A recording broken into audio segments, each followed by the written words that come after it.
Hello, my dog lovers. I am here again with a very special guest, Rita Hogan.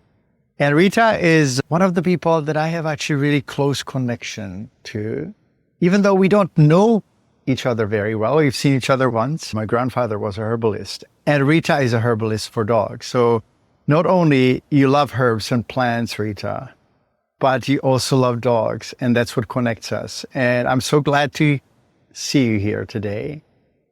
And the first question, instead of me going through lengthy introduction the way it's normally done in podcasts, I thought that I would ask you. So who is Rita Hogan? And who's Rita Hogan when no one is watching you?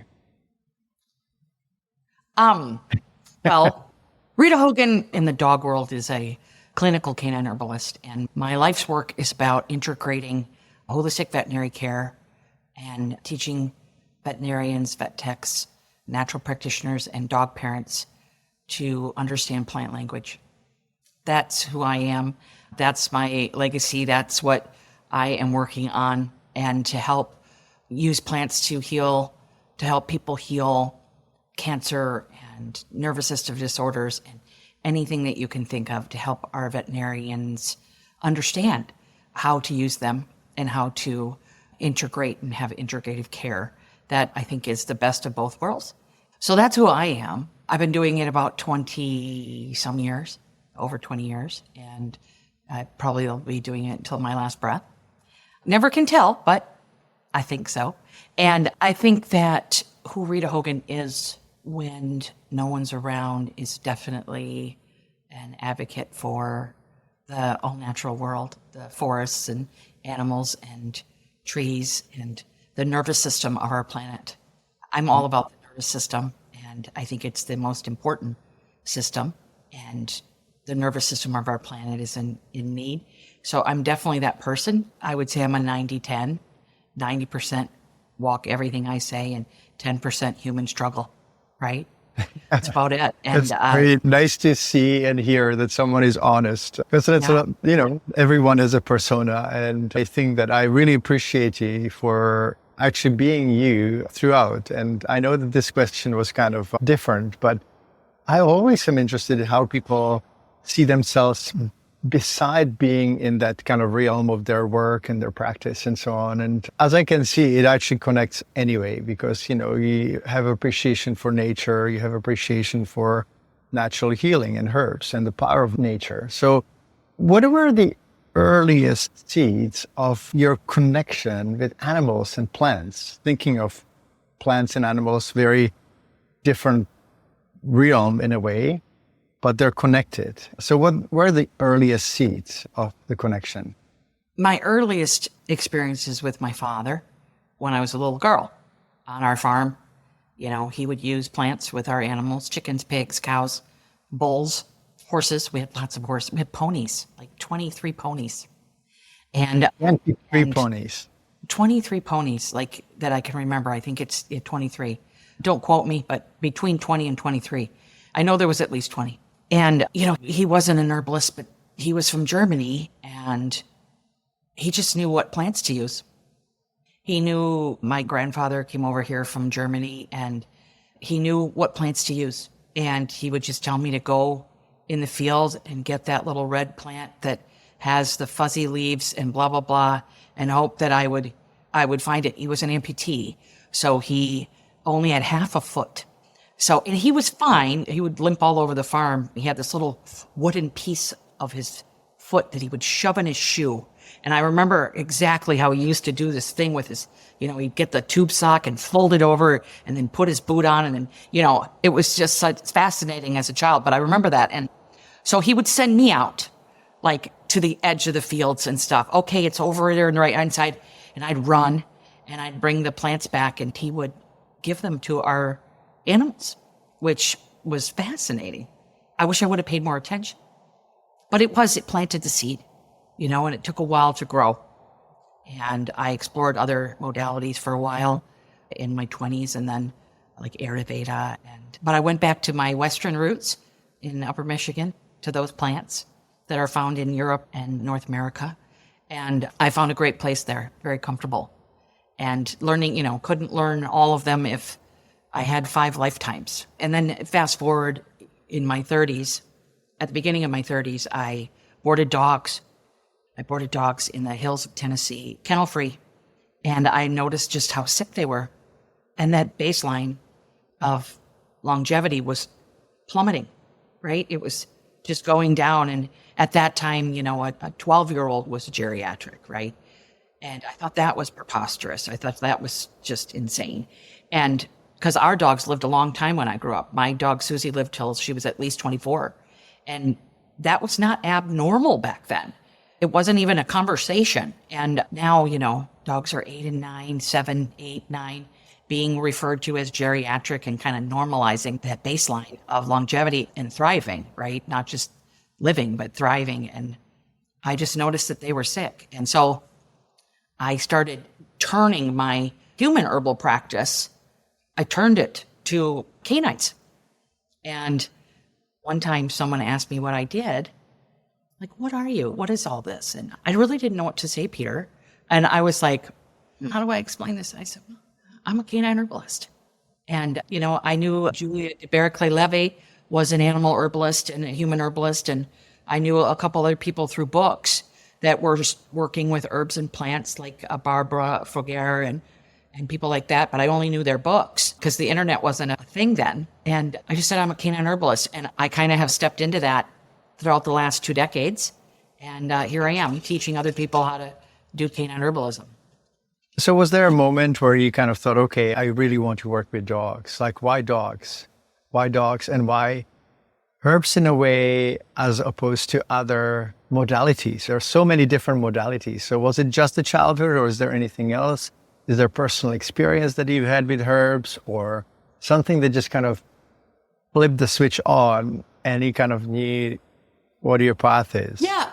When I realized that, people would hand me a bag of kibble and a bag of pharmaceuticals, right? I knew there was something wrong. And then I saw how people were suffering with their dogs, alongside their dogs. And I know you spend a lot of time in nature, and I was surrounded by all these beautiful plants on my property, and they were all the plants that I grew up with. And when I first moved there, which was about 2 years before I started practicing, I decided that, I wanted to do something with herbs. I wanted to be an herbalist. I studied Ayurveda and I wanted to do that for a while, but it just didn't resonate with me because of the language. And I tried to learn Hindi and tried to start writing Sanskrit, and yet didn't work for me. I failed miserably. And I was like, I'm going to go back to the plants that I'm comfortable with that speak to me. And they do speak, if you know how to listen, and trees as well. And I knew that when I read Juliet's book, I was like, this is what I want to do. This is it for me. Like, I know this is good. And then I read Cheryl Schwartz's book, 5 Paws, 5 Directions. And I was like, yeah. Oh my God, Cheryl, I don't know who you are. I don't know where you are. I do now. I've helped her before and I just love her. But at that time, I knew nothing of her. I was in Tennessee. I didn't know where she was out of. I think California. I think she's still there. And I was like, this is what I want to do, but I don't want to be a vet. I tried that. I worked alongside of a vet for a while. It was not for me. I passed out multiple times. I just don't have that in me. Yeah, I just decided I'm going to help dogs with plants. I'm going to help their bodies and their nervous system and their organs with plants and help people understand plant language and how to use plants to the best of their ability. So here I am. And it's lovely. Can you tell me what people misunderstand about herbs? What is the most common misunderstanding when you start talking herbal medicine?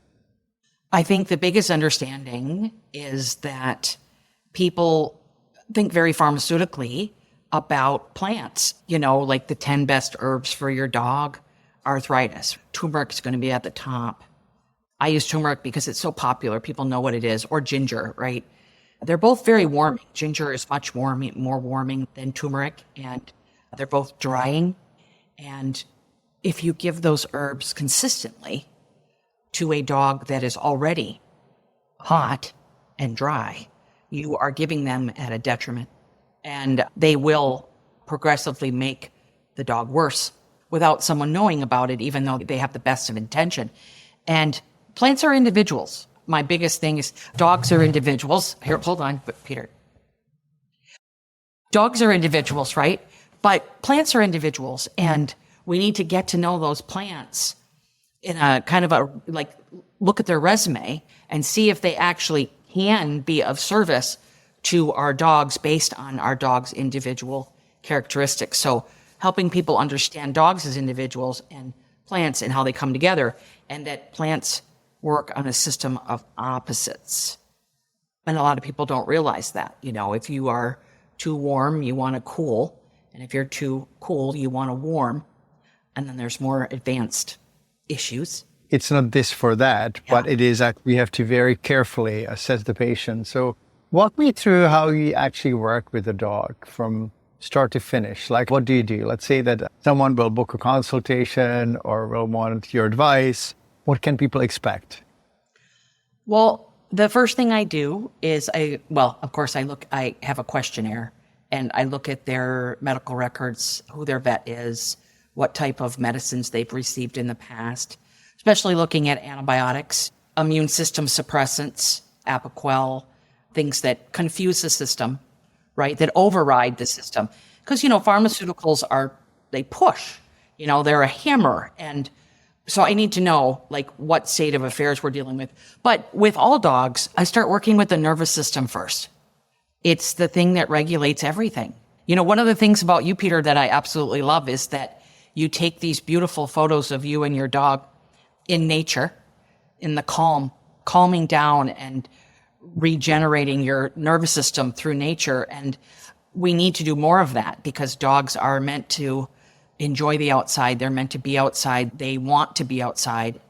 They want to be close to nature. And our nervous systems are really feeling the toll that our current state of affairs right now in the world is taking on them. And people don't think about their dog's nervous system. They barely think about their own. And unless your nervous system is supported, it's really hard to heal the body. It's hard to digest. It's hard to get good lymphatic function, high levels of minerals and vitamins and liver health. You can't get sick with a healthy liver, and our livers need help. But I don't look at that until I give herbs or homeopathy or lifestyle changes to help settle the nervous system. Like, I just did a conference here in Virginia, and I was giving an example of my protocol, and down at the bottom is for the human to do 3 sets of 5 minutes of deep breathing per day to help get their nervous system into parasympathetic state and not in fight or flight. Because, when we're looking at phones and being online and things like that, we're in a slight hum of fight or flight. It's just the way that it's organized. And nervous system is number one.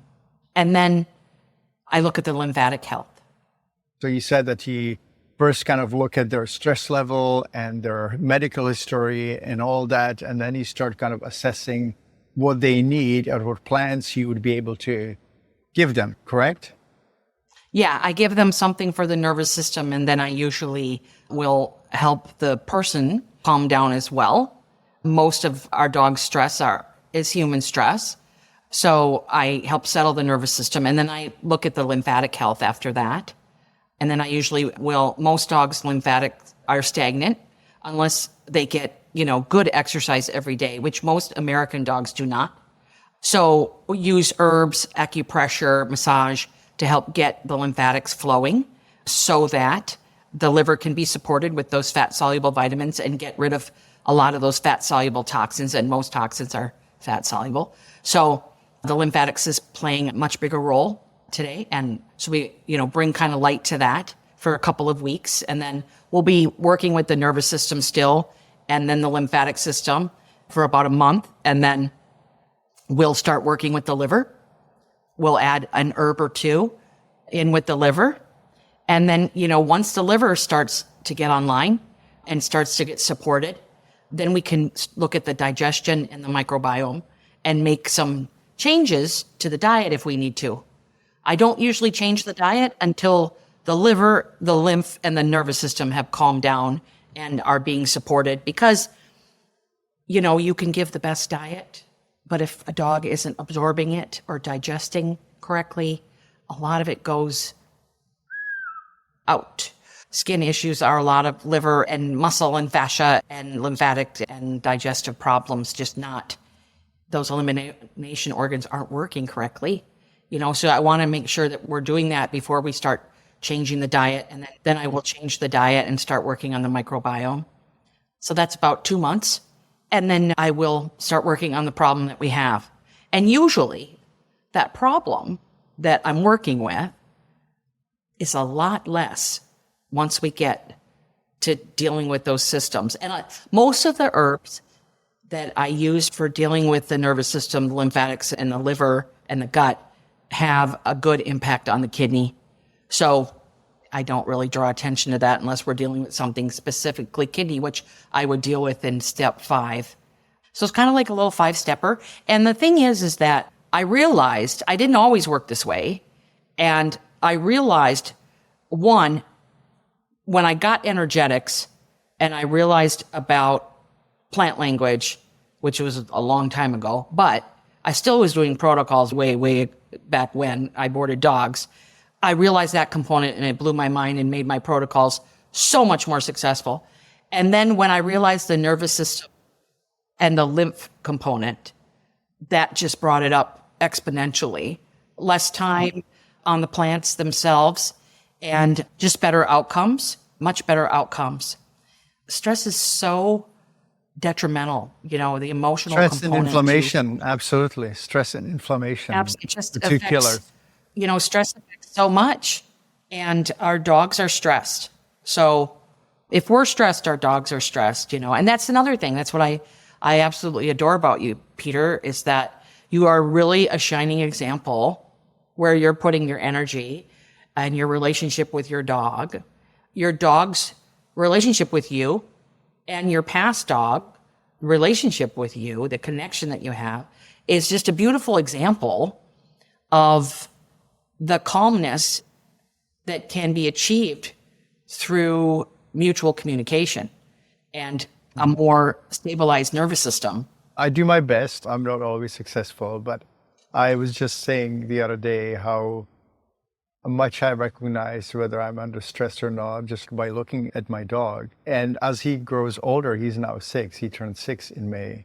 He seems to be more and more in tune with me. So I actually have him as some people go on the phone and they they have a watch and they see how they're stressed. Like, I can look at my dog and see whether I'm stressed or not. Yesterday, we had a situation where we prepare a whole bunch of communication and emails and so on for our launch of our Omega supplement in Canada. And we discovered that because of the border and everything is delayed. So we had to scramble actually to get different content to our dog lovers. So it was stressful. And I looked at my dog at PAX and he was barking a little more. He was just kind of unsettled and he didn't sleep in his regular place and so on. So while I do my best, I know that I have kind of, built my life around our dog basically and make sure that I appreciate him for the work that he does, not only for us, but everyone else and the messages that he brings us. I don't always succeed. I think it's okay. I think that one of the causes of stress, Rita, I'm not sure whether you feel like that, is that we beat ourselves up for not being perfect. And I have not been doing that for a long time. I used to do it much more. Whether it's the strict European parenting or never being good enough for the school or whatever. I'm not like that, but it's super important for us to be with our animals. Like, I think it's really cool. That brings me to another thought. Like, do you have any animal friends in your life? Oh, yes, I do. And I truly don't believe in obsessing. Like, we don't want to obsess. And so I'm glad you said that. Give yourself a break. Give yourself some grace. We're going to lose it every now and then and get super stressed. And just being able to recognize that it's happening, I think, is half the battle. I just lost my basset hound. Yeah, she just passed away at 15. She hasn't been my basset hound for very long. She's my partner's dog. Yeah. She was a tenacious little soul. And then 2 bulldogs, 2 cats, 4 chickens, 1 horse, 1 horse, and 2 pugs. 2 pugs, you said? So you have you framed all the animals in the 2 dogs, two bulldogs and 2 pugs? Yes. I love that. 2 Because bulldogs, 2 pugs.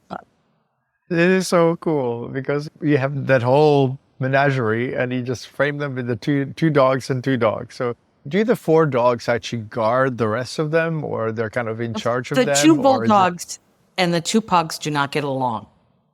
Oh my goodness. Yes, We have a bulldogs. little difference in opinions. Yes. The bulldogs are my partner's dogs and package deal, and they don't get along. They're not very nice to the pugs. And so the pugs, they visit me 4 days a week.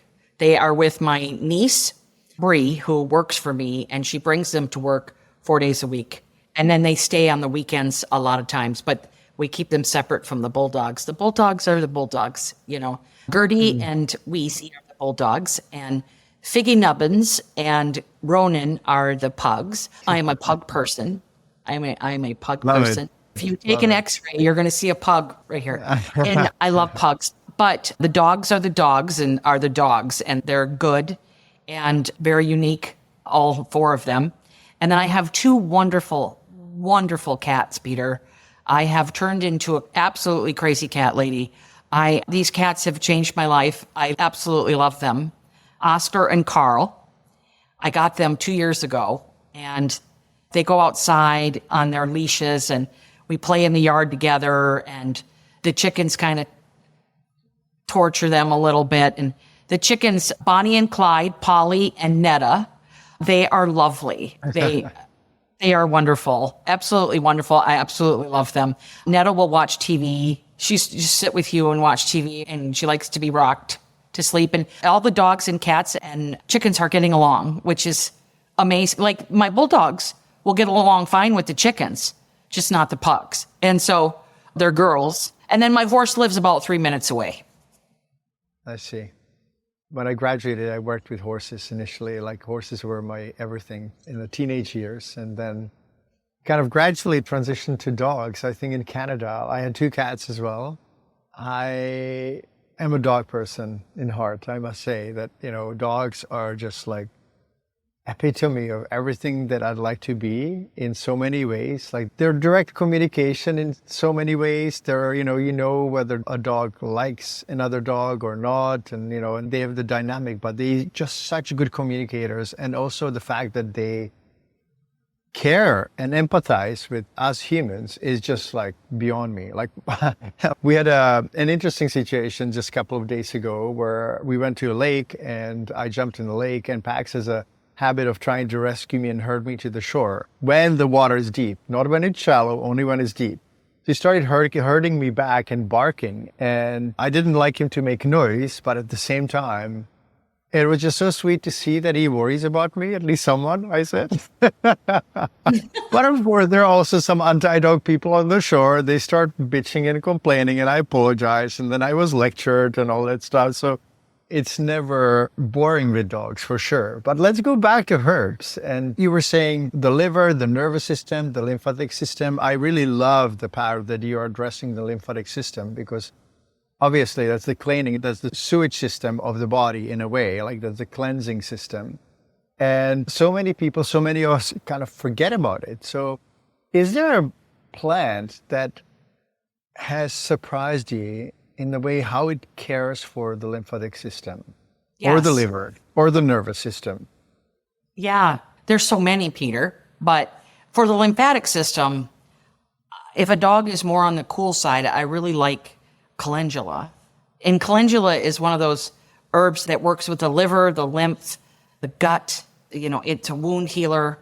It's like one of my mentors said that, you know, it's like herbal sunshine. It warms up the body. It warms up the digestion. It's antimicrobial. It's a bacteriostatic, which means that it doesn't allow pathogenic bacteria to have a party and get together. You want to keep those guys apart, like frat boys, you know, don't let them gather. Or teenagers. Don't let them gather. But calendula is really nice. And cleavers is another one I really like. It's more cooling. And then red root is a nice herb that if calendula and cleavers are not working, I use red root. It's sometimes red root mixed with turmeric if it needs to be warmed up a little bit, or ginger. But those tend to work really well for animals. I use some what's called plant stem cells of plants. So they're really high in like hyaluronic acid, hormones, plant hormones, undifferentiated cells that need a purpose. And what's really cool is you can only gather them in like a week's time or 2 weeks, or even some of the remedies only a few days. That's all you have to gather them, right? When they're in their embryonic state. And they're really anti-inflammatory, detoxifying, and super high in antioxidants. So I use a plant stem cell of sweet chestnut, the bud of sweet chestnut. I didn't know that there were stem cells in plants. Like I always obviously knew that stem cells are part of the body's growth and development and healing, but I had no idea that plants have stem cells. This is actually a big discovery. I knew that I was going to learn something really fascinating today. How do you cultivate them? How do you grow them? So the ones that I use, if I'm not making one from like a tree at home, if I'm buying them commercially, they come from Italy. And I've been there where they grow the plants. There's a lot of tree medicine, so you'll go and gather the buds before they open. And a lot of the stem cells are in there. Auxins and gibberellins and different types of constituents that are not found in the adult plant. So there are stem cells of milk thistle and bilberry, even calendula. I like sweet chestnut. One of my favorite ones is mountain pine. It's very anti-inflammatory, antihistamine. It chelates mercury out of the body. One of the things that the stem cells do that is so revolutionary and highly documented and researched, which I also love, is that they detoxify the body immensely. Like black poplar, the buds of black poplar are so detoxifying. Birch buds, very detoxifying. Even like germinating seeds have plant stem cells that you can extract. And like the seeds of corn, organic corn, have some really great anti-inflammatory properties and detoxifying properties. I use them to get mold, for mold remediation out of the body, for getting xenoestrogens and different types of plastic residues out of the body. When the tests show that they're high, the hair and mineral analysis, can show that dogs are high in like cobalt or cadmium. There are stem cells for each one of those. And then there's other stem cells that do really well at getting rid of like gram-positive E. coli or streptococcus that is built up in the bladder and in the linings of the renal system, where it's coming back as high and it's resistant to antibiotics. So I work with vets here in the States to make remedies that they culture it. I'll make a remedy to specifically target that particular bacteria, and very high success rate on that. Herbs are actually very powerful antimicrobials, from the calendula and hydrastis and those that are used for wound healing, to internally use herbs. And I'm wondering, so obviously you're very passionate about herbs, and you live herbs and you breathe herbs, and you probably take herbs as well. I know that out of this passion, there is one result, and that's your book. Can you tell us a little bit more about it? And I know that people will be asking about what can I do, what herbs can I do for preventive care and all that. So Herbal Dogs are your book. Can you tell us how it kind of transpired and what is in it and why people buy it? So this is an introductory to canine herbalism, and it's everything that I would want someone to know when they're starting out, but it's also page 137 has that entire process that I go through with dogs, the steps that I go through. It helps you see your dog as a connected ecosystem, as an individual. It helps heal your dog, help them recover from antibiotic usage, help them prepare for vaccines, surgery, yeast, bacteria, leaky gut, lipomas, getting rid of lipomas. I know that I quote you in this book, Peter. And I think I cover like 64 different herbs and very detailed information about the herbs, how to use them, what dosages to start at, but also how to help start working in a preventative mindset, in that helping keep your dog's organs working and clean. And I think that is one of the biggest things that you can do to extend the life of our animals, is to help them have healthy organ systems so that you can get out in front. So, like 1 in 2 dogs will die of cancer after the age of 10. But my question is, at what age? So I'd much rather have my dog pass away from cancer at age 18, 19 than 11. So, anytime we can help support organs, and definitely the movement of energy through the body, through the musculoskeletal system, the spine, and again, the nervous system, lymphatic system, heart, lungs, all of those beautiful organs that keep our dogs alive and healthy, they all show signs before they start failing or start ailing. They show signs. And so I have a lot of lists in the book that show symptoms of organ systems that are starting to wane, so that you can use herbs to get them back in a healthier state, and those symptoms go away and your dog can regain its health. Life in general is a process of gradual deterioration. And I find that when, if we imagine the health being a valley, and the disease is getting kind of like out of the valley and to the state of disease, like as we age, the valley gets more and more shallow, and it's more likely that we actually will slide over to the disease state, or our dog. Yes. So I kind of imagine that the valley should stay nice and deep. And based on what I'm imagining with herbs, we are keeping our dogs in the valley of health, as opposed to having them slipping over the mountain of disease. And so what do you find the most challenging when you're working with the patients, when you're working with dogs, number one? And what do you find difficult when you're working with us veterinarians? And, it may be a question that you may not want to answer for obvious reason, but, I do think that we need to kind of like communicate with each other on that open-hearted level, knowing that our goal is to kind of help the patient, right? And help the animal. So.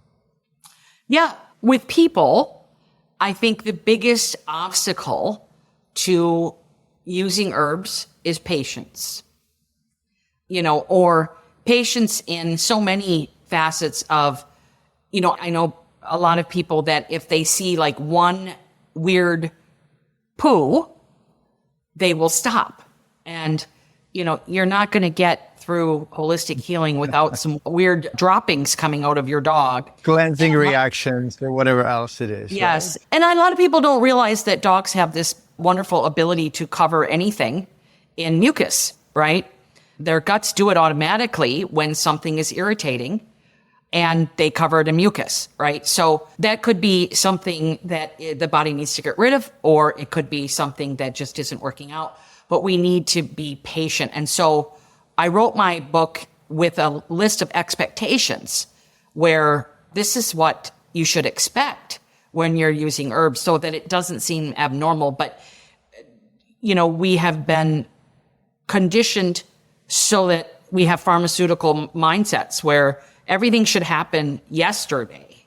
And you can get really lucky for a really well indicated herb, but most herbs take between 4 to 6 to 12 weeks to really start seeing a change. And a lot of people don't realize that, and they give up way before then. And I think that also people can get into the fear-based mindset where they think their dog is going to explode if it has a little nail bed problem or a yeast between the toes. Like one little pimple on the skin or something yes, like that. It's life-threatening, right? It's life-threatening. And that just comes from, fear. And so I hope that my book can help calm people down a little bit. I do tell them when to go to the vet. And then working with veterinarians has currently been pretty great. The only thing that I can say about that is that many veterinarians don't know how to use Western herbs. They don't understand plant language, and they don't have a lot of faith in it. So because they're using herbs allopathically, they're just doing a this for that switch, and you can get in a lot of trouble using plants. If you're using very forceful plants, not all plants are benign at all. And so I like to use non-toxic plants, but I like to come from a place of support and prevention is so much easier than when a dog is all the way over on the other side of tons of comorbidities, lots of issues, and you start kitchen sinking your dog, just throwing anything at them because you're nervous and fearful. But the intention is still good. The intention is just love. And I don't find that a lot of vets understand plants in general. And so they understand. You're not taught, right? Yes. So yes. A lot of them are not. Or, they may be more inclined to just use TCM formulas, which is fine. I'm fine with that as long as you have a good understanding of them. Like the Marstons, right? They have a very good understanding of TCM and the body and how it works in general. But the average vet does not. And so where do we begin? So my book is really for everyone. I have a lot of vets that are using it. I had one vet at an event on my book tour that had it all tagged and color coded, and it almost made me cry. I was like, "Oh, vet school. We're good students." Yeah, we're good students. Speaking of herbs, I just had a very enlightening experience with Pax and herbs, because he hates flying. And because my partner is a Canadian and I am Czech, we have to kind of go back and forth because I insist that I will spend some time in my heart place. Pax is to fly. And he flies in the cabin because he's a service dog for my sleepwalking. I sleepwalked through glass door when I was in my 20s. And I'm not sure whether you know that or not, but I almost died by cutting an artery on my leg by basically running through glass door in my sleep. But anyway, so Pax flies and he hates flying. And I've tried everything. And so then I go to Orlando where I met you, and the Marstons were there. And they said, well, maybe you should use Halcyon, which is a Romania combination.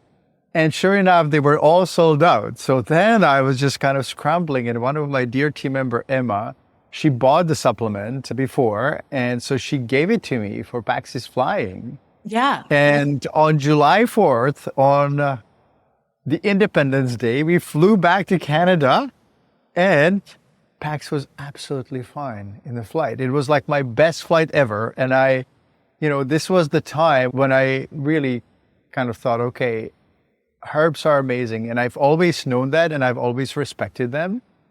As a kid, I knew that they were powerful. But seeing something like that, where nothing else worked, and, I tried homeopathy, and I tried, different backflower remedies, and I tried other herbs that didn't really work because I didn't really have that deep understanding of what needs to be done in that situation, right? So I love that we can actually learn from each other, but I also wanted to thank you for really introducing us to the world of herbs in a deeper way, because there's so much to learn and we all do something. And when we combine it all together, hopefully we'll have dogs that live much longer and also healthier life for longer. Not just about how long we can maintain them limping and being decrepit, but making sure that they're healthy for a very long time and happy. So that's the goal. It shouldn't be only the lifespan, right? It should be also the health span. Yeah, it should be. And I'm so glad that worked for you. The Marstons have those, I think they have 4 or 5 formulas, and they work very well. I don't like to use them together, but maybe 1 or 2, but they have a lot of herbs in them. But like I said, when you have people that understand plant language, and they definitely understand traditional Chinese medicine, it can just offer so much as far as support and kind of restructuring the body where it needs to be. Obviously, Halcyon works on the nervous system, And what a beautiful story. Thank you for sharing that. Yeah, well, it was just one of my most recent experiences. I could not mention it. We were having a herb dog here today. I wanted to ask you, what situations have challenged you the most emotionally when you're working with dogs and people? And what has that taught you? I think it goes back to what you said, Peter, about, not obsessing about getting it right all the time. I think that what really kind of touches my heart, and I try to get people to understand that we all have the best of intentions and we can only do what we have the knowledge base to do with the knowledge that we have. And so many people are just guilt-ridden and have so much shame and guilt and just inflated expectations of their role in their dog's life as far as what they are responsible for and what they're not responsible for. And I see so many people just lugging around this guilt from all of their past dog relationships and just focusing on what they did wrong, what they felt they did wrong, what they didn't know. Oh, if I would have known that, I could have done this. And the issue is we have to accept what is. We didn't know that, so we couldn't do this. We have that stuff for ourselves, right? If I would have known what Cipro and Flagyl does to the body, I probably wouldn't have taken it a long time ago, right? There are those things that happen, but when I work with people, I see that is the common thread is guilt and shame. And so I help with that. I give flower essences to people when I see that is a huge factor for them. And it leads to a lot of sadness, the guilt and the shame, and not being present, not being able to be present to your dog. Not every day is health day. Not every day is health day. Let's spend days just being with the dog that we have today. Not every day should be spent trying to learn more and be more, right? People apologize to me because they haven't taken my course or haven't read my book yet. Well, you'll read it when you're supposed to. We don't need anything more to feel guilty about. Yeah, I find it so interesting because people fluctuate from feeling extremely guilty about that they haven't done, what they haven't done and what they didn't know.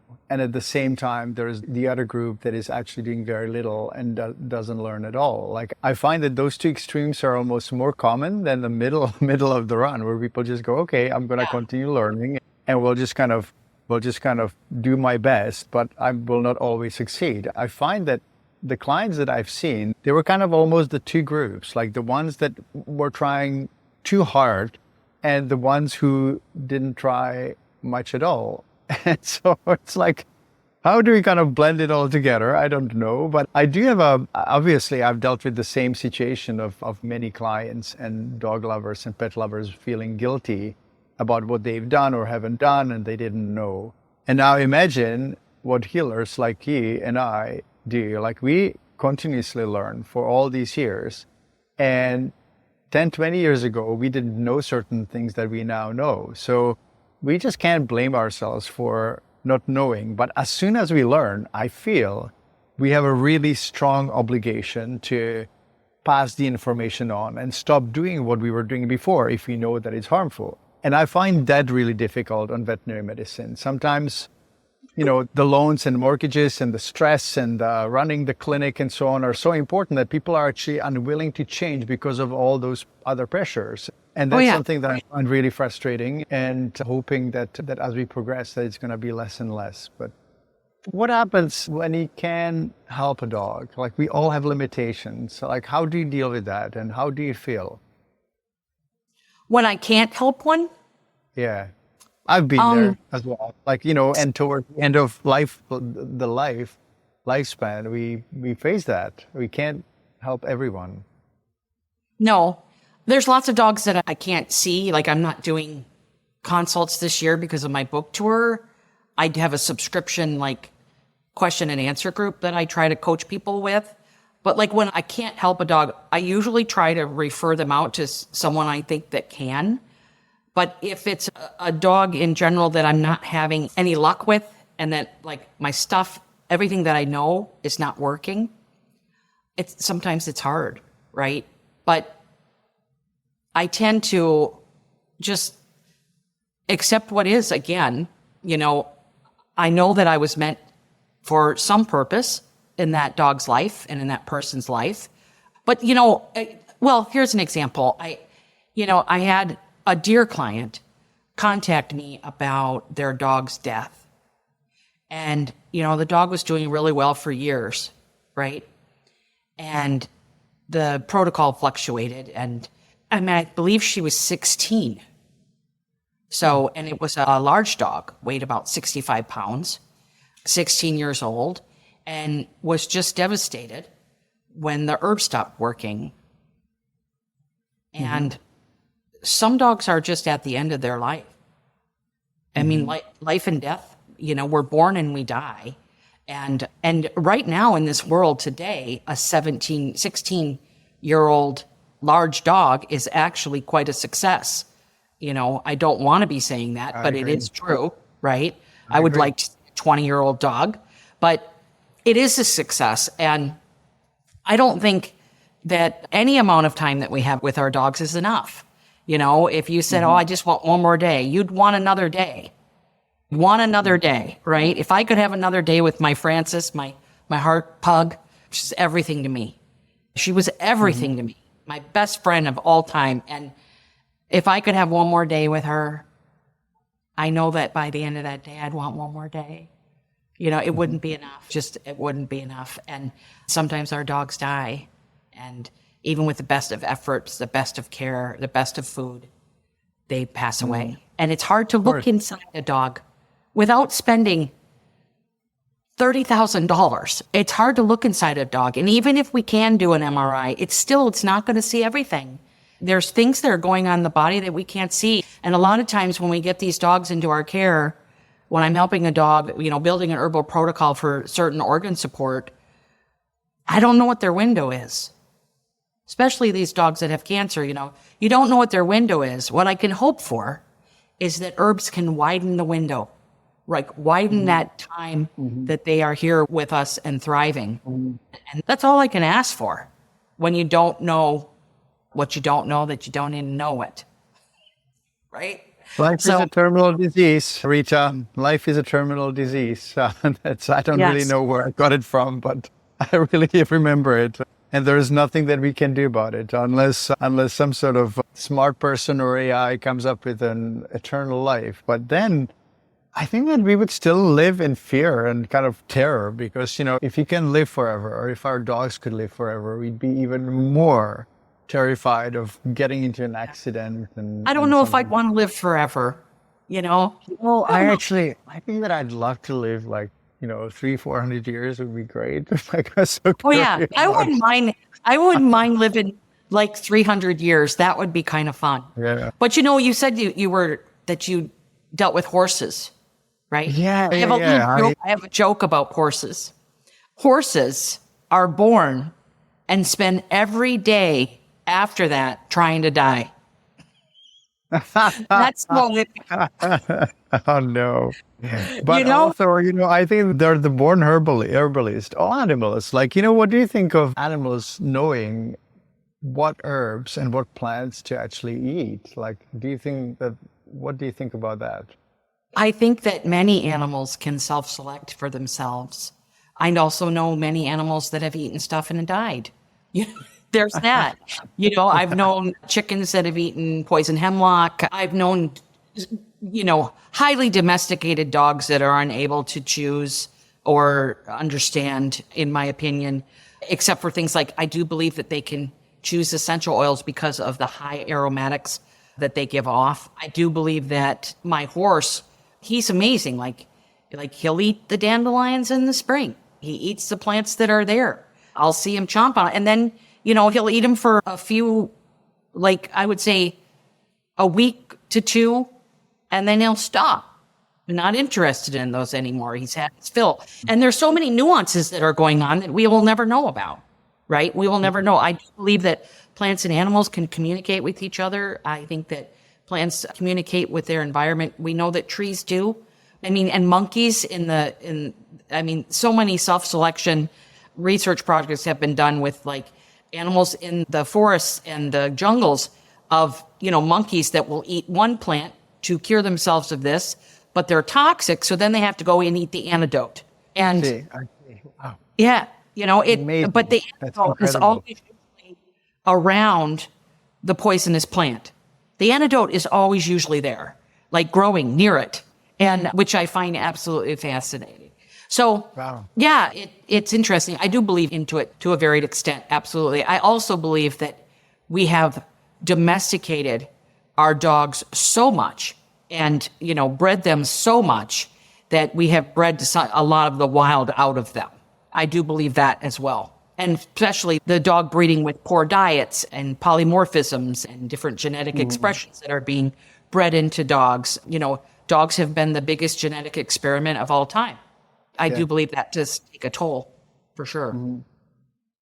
What does Rita's world look like if people embraced herbs? What does the future look like when people use herbs as one of the main ways of helping?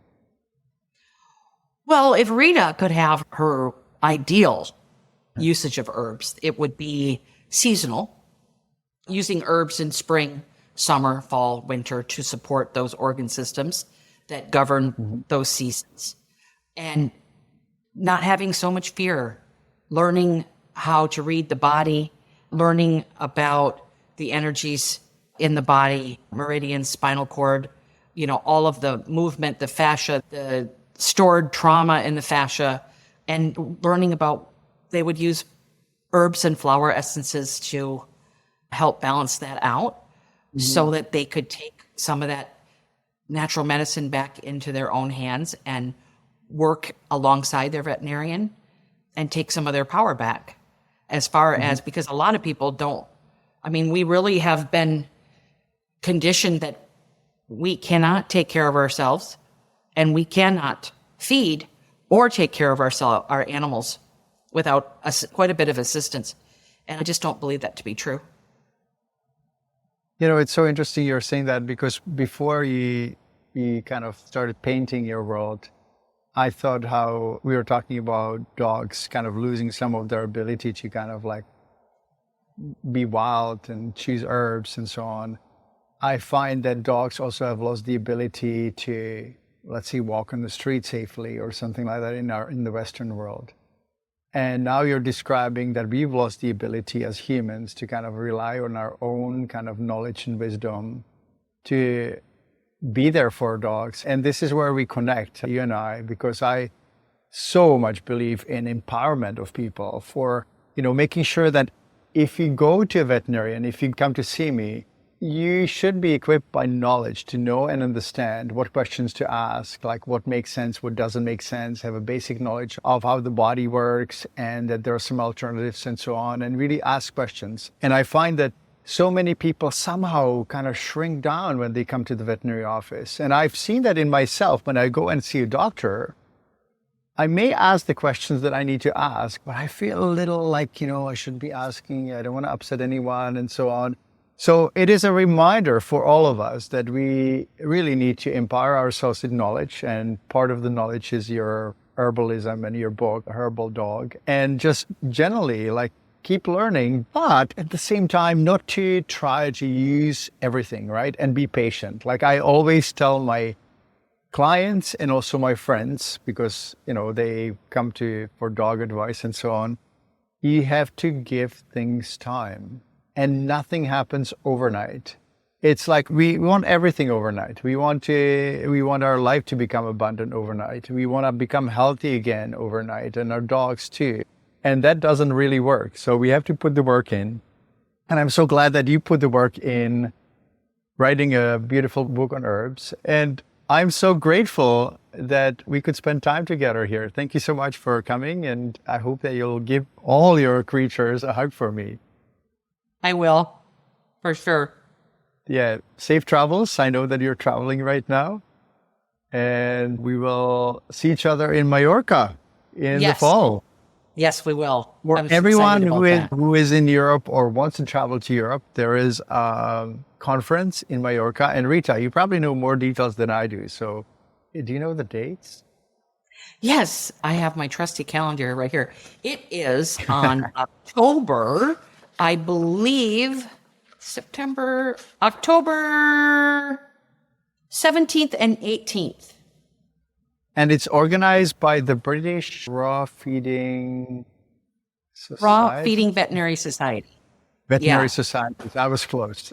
And I know that you'll be there, Rita, speaking on herbs, and I'll be there speaking on hormone replacement therapy, slightly different topic than usually for me. And thank you so much, everyone, for watching and being part of our community. I think that we have the best community in the world. It's amazing to be part of this big group and growing group. And thank you. Thank you so much. Take care. Bye-bye. Thank you. Bye.